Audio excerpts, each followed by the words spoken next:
Chicken নিয়ে এসেছে, চিকেনটা পরিষ্কার করে ধুয়ে নেওয়া হচ্ছে। মেহেকের আব্বু চিকেন খুবই ভালো রান্না করে, তাই মেহেকের আব্বু চিকেনটা রান্না করবে। চিকেন রান্নার জন্য পেঁয়াজ, কাঁচা লঙ্কা, রসুন কেটে নিয়েছি। এদিকে মশলাও বেটে নেওয়া হয়ে গিয়েছে। এখানে চিকেনটাও পরিষ্কার করে ধুয়ে রেখে দিয়েছি। সঙ্গে আমরা চাটনি হবে, আমরাটাও কেটে রেখেছি। টমেটো কেটে নিলাম। আর এই দেখুন মশলা। আজকে যেহেতু মেহেকের আব্বু মাংসটা রান্না করবে, এই জন্য আলুটা ভাজতে শুরু করে দিয়েছে। এই দেখুন, আর সমস্ত কিছু আমি গুছিয়ে দিয়েছি। এই দেখুন আলুটা ভাজা হচ্ছে। আলুটা ভেজে নেওয়া হয়ে গিয়েছে। এই দেখুন কড়াইয়ে আবারও সরিষার তেল দিয়ে দিল। এরপর জিরে, এলাচ, দারুচিনি,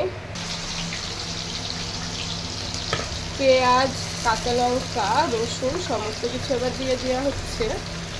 লবণ দিয়ে দেওয়া হলো। হালকা ঢেকে দিতে হবে। 1-8 মিনিট ঢেকে রাখা হলো।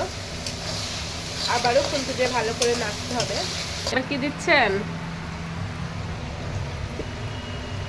হলুদের গুঁড়ো, লঙ্কার গুঁড়ো। এবার কালারটাই চলে এসেছে। জিরে গুঁড়ো। মেহেক এখানে বসে বসে কি বলছে দেখুন।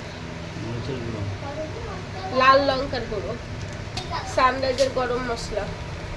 এইগুলো এবার আবারও ঢেকে দিতে হবে 1 মিনিটের মতো।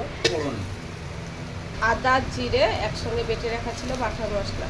আজকে মাংসটা মেহেকের আব্বু স্পেশাল করে রান্না করবে। আপনারা ভিডিওটা দেখুন, খুবই ভালো লাগবে। মশলা ধোয়া, হালকা জল দিয়ে দিলাম। ভালো করে এবার মশলাটাকে কষিয়ে নিতে হবে। ভালো করে মশলাটা কষানো হয়ে গিয়েছে। এই দেখুন,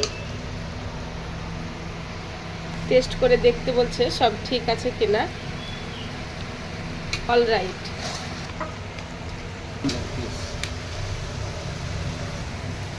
মশলাটা কষানোর পর মাংসগুলো এবার দিয়ে দেওয়া হচ্ছে মশলার উপর। আর উনুনে রান্না করার তো একটা আলাদাই স্বাদ। আর মেহেকের আব্বু আজকে স্পেশালভাবে চিকেন রান্না করছে। এই দেখুন দেখুন, ভিডিওটা খুবই ভালো লাগবে, দেখতে থাকুন। এর উপরে টমেটোগুলো দিয়ে দেওয়া হচ্ছে। টমেটোটা দিয়ে আবারও মাংসটাকে ভালো করে কষিয়ে নিতে হবে। হালকা জল দিয়ে দিল একটু। এইভাবে অনবরত নাড়তে হবে খুন্তি দিয়ে।